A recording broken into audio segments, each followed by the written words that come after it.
I watched through the one-way glass as my parents shifted uncomfortably in the leather chairs of the bank's executive conference room. Time had changed them.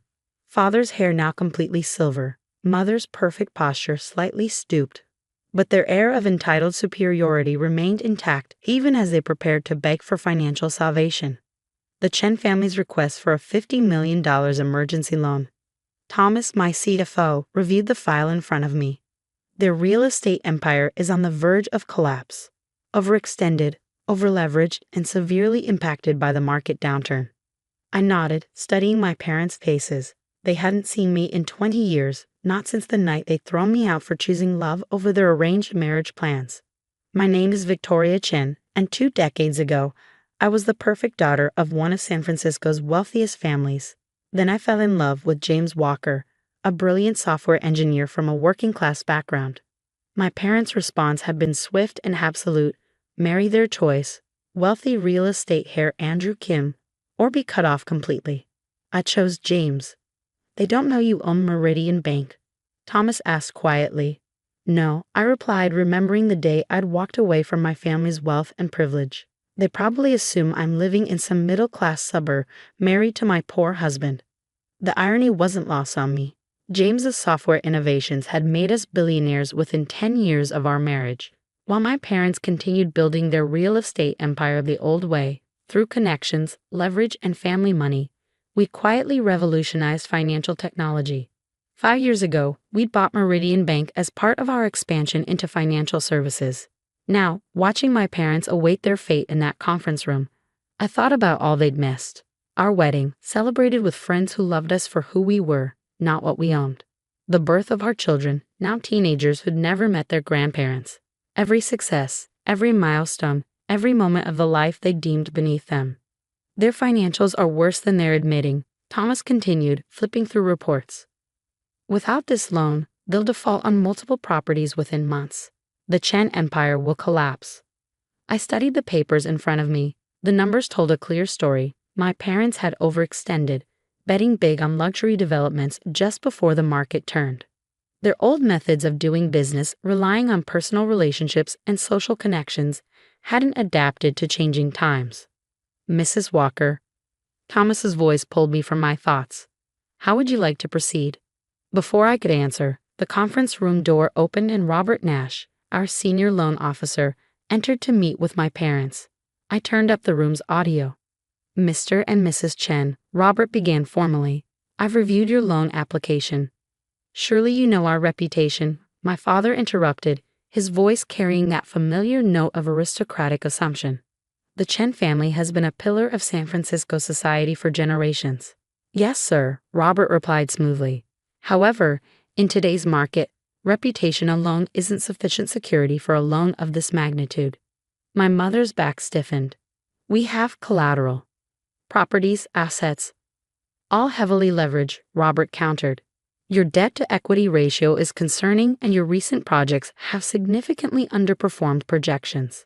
This is merely a temporary setback, my father insisted. The market will turn. When? Robert asked simply. Your nearest loan payment is due in 6 weeks. Without this financing, you'll default on at least 3 major properties. The silence that followed was heavy. I watched my parents exchange glances, decades of certainty in their own superiority crumbling in real time. Perhaps, Robert continued carefully, you have other resources, family members who could assist. My mother's face tightened. Our only daughter is no longer part of the family. Ah, yes. Robert consulted his notes with practiced casualness. Victoria Chen, now Victoria Walker. Quite successful in technology and banking, I believe.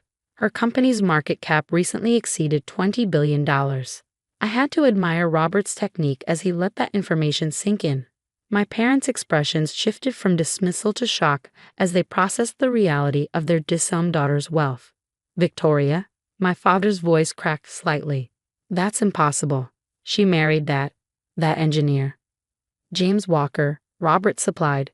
The founder of Walker Tech. Their financial software revolutionized banking infrastructure. Surely you've heard of them. My mother's hand trembled as she reached for her water glass. We haven't had contact. For 20 years, Robert finished. since you disowned her for marrying beneath her social class. Though given current circumstances, one might question whose choice proved more financially astute. I almost smiled at the subtle dig.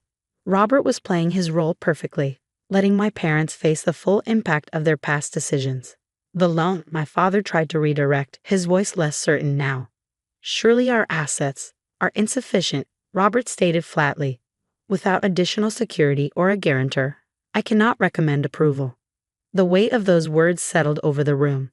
20 years of certainty in their own superiority, their own rightness, crashing down in a single meeting. What? My mother's voice was barely audible. What are our options? Robert closed his folder deliberately. You could approach your daughter. Her resources could easily secure this loan. Though given your history, no, my father's pride surfaced briefly. We cannot. Cannot what? Robert's voice sharpened slightly. Cannot admit you were wrong? Cannot acknowledge that the daughter you rejected for marrying beneath her station has achieved more wealth and success than you imagined possible? My parents sat in stunned silence. In their world, bankers didn't speak to them this way. But their world was crumbling, and with it, all the old certainties. I'll leave you to consider your options, Robert stood. Though I should mention, you're not the only one seeking financing for distressed properties in this market. These opportunities don't last long. After he left, I watched my parents sit in silence, 2 decades of choices and consequences hanging heavy between them. Victoria, my mother finally whispered. All this time. We should go, my father stood abruptly. There must be other banks, other options. There aren't, I said softly to the one-way glass. I've made sure of that. Thomas looked at me questioningly. Your instructions? I thought about the night I'd left, carrying a single suitcase, walking away from wealth and privilege toward an uncertain future with the man I loved. I thought about James's quiet confidence as we built something together, something real. And I thought about our children, raised to value character over class, innovation over inheritance. Let them stew for a few days, I decided. Let them face the reality of their situation. Then have Robert call them back for another meeting. And if they reach out to you directly? I smiled, remembering all the ignored letters over the years, the attempts to maintain their control through silence and rejection. They won't, I said certainly. Their pride won't let them. At least, not yet. As I watched them gather their things, my mother's hands shaking slightly as she picked up her designer handbag, my father's shoulders bent under the weight of impending failure, I felt no satisfaction, only a quiet certainty that sometimes life has a way of bringing things full circle. They walked out of the conference room, stepping into their waiting car, less luxurious than in years past, I noted, likely heading back to their mansion to regroup, to plan, to avoid facing the inevitable. But I knew what they did. Their options had already run out. Every major bank in the city was either owned by us or partnered with us. Every potential investor had been quietly warned away. The empire they'd built on social status and old money was about to collapse, leaving them with only one possible salvation, the daughter they'd rejected for daring to choose her own path. Thomas gathered the papers, pausing at the door. The next meeting? 3 days, I decided. Let's see how they handle the wait. As I stood to leave, I caught my reflection in the glass. Successful, confident, self-made. Everything they'd feared I'd never be without their guidance and control. Oh, and Thomas, I added, make sure Robert mentions that Meridian Bank recently came under new ownership. Let them start wondering exactly who they're dealing with. 3 days stretched into 5 as my parents explored every possible alternative to facing their situation. Through our extensive network, I tracked their increasingly desperate attempts to secure financing elsewhere.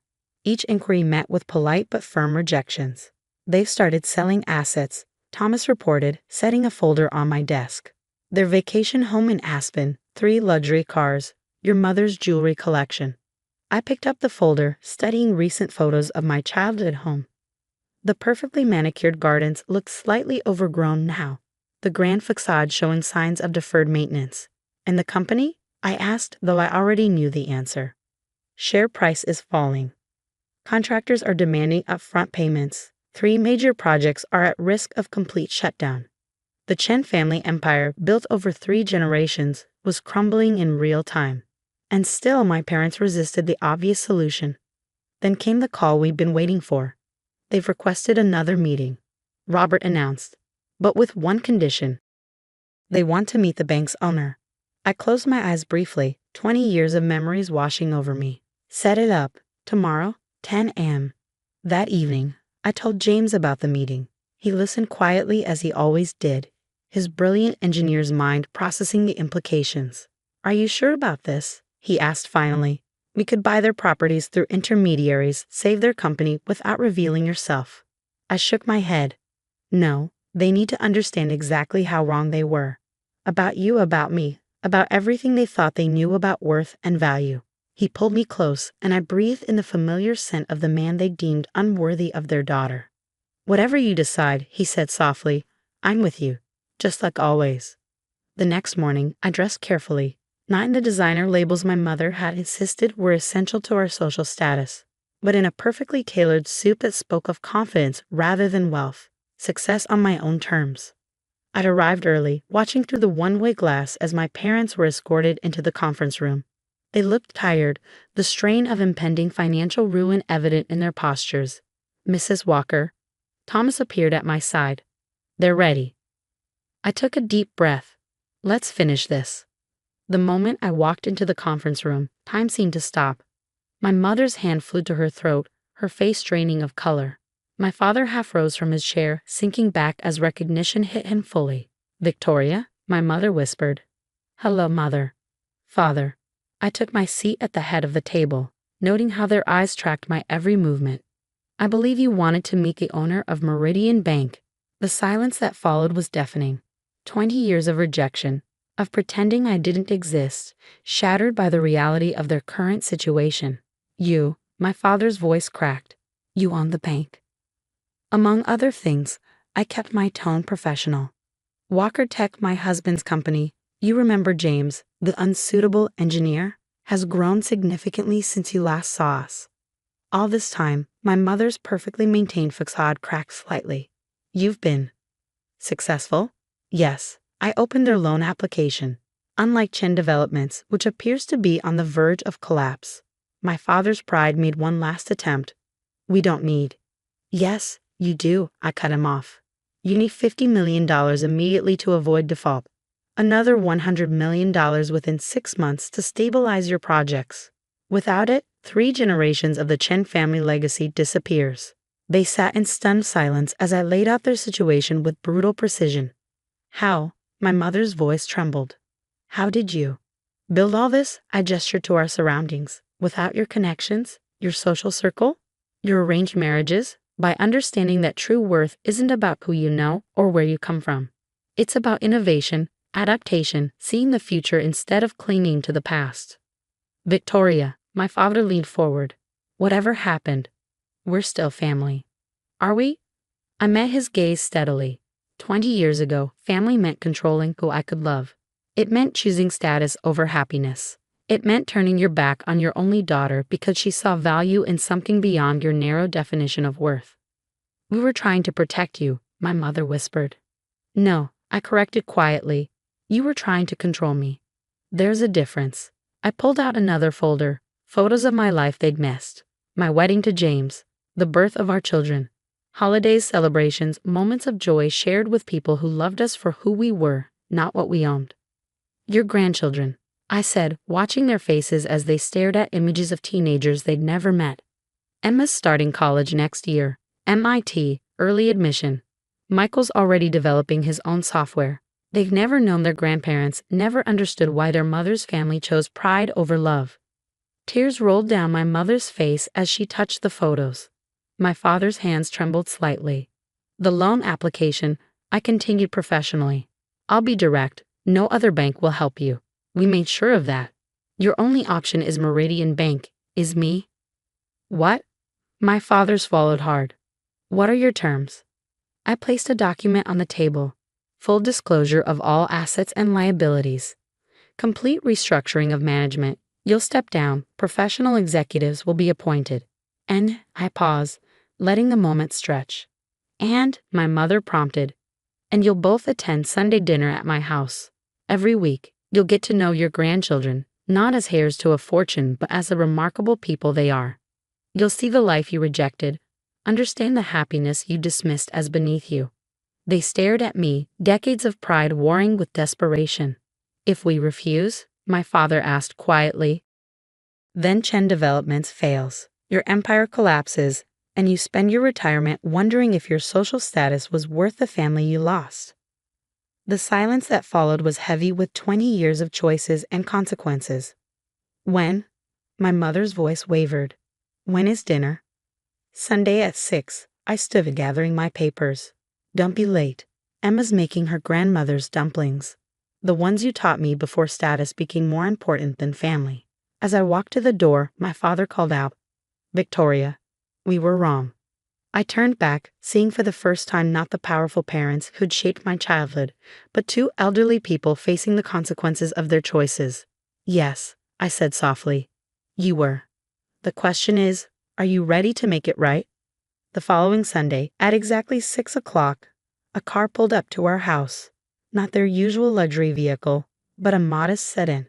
I watched through the window as my parents approached the door, clutching a bottle of wine and looking more uncertain than I'd ever seen them. Emma opened the door, the granddaughter they'd never met welcoming them with her father's warm smile and her mother's strength. You must be my grandparents, she said simply. Come in. Dinner's almost ready. As they stepped into the home I'd built with the man they'd rejected, I saw them take in the success their narrow vision hadn't been able to imagine, not in designer labels or imported furniture, but in the patents framed on the walls, the prototypes of James's innovations, the awards for contributions to technology and finance. Welcome, James stepped forward, the unsuitable engineer now a respected innovator. We've been waiting a long time for this. And as we sat down to dinner, 3 generations at one table for the first time, I watched my parents begin to understand what they'd really lost 20 years ago. Not status or social position, but the chance to be part of something genuine, something built on love and innovation rather than privilege and pride. It wasn't forgiveness. Not yet. That would take time, effort, and genuine change on their part. But it was a beginning. A chance to rebuild not just their company, but something far more valuable. A family connection based on who we were, not what we owned. The Chen Empire might have crumbled, but from its ruins, something more authentic could grow. If they were willing to learn, to change, to see value beyond their old definitions of worth. As Emma served her dumplings, perfect replicas of her grandmother's recipe, learned from my memories rather than direct teaching, I saw tears in my mother's eyes. Perhaps she was finally understanding that true legacy isn't about money or status. It's about the connections we build, the love we share, and the courage to choose what's real over what's expected. The future would be different from anything they'd imagined. But maybe, just maybe, it would be better than the life they tried to force me into all those years ago. Because sometimes the best revenge isn't about making others suffer. It's about showing them exactly what they lost by being unable to see beyond their own prejudices. And as we ate together, this broken family taking its first steps toward healing, I realized that success truly is the best revenge, not because it proves others wrong, but because it proves you right for believing in yourself when no one else would.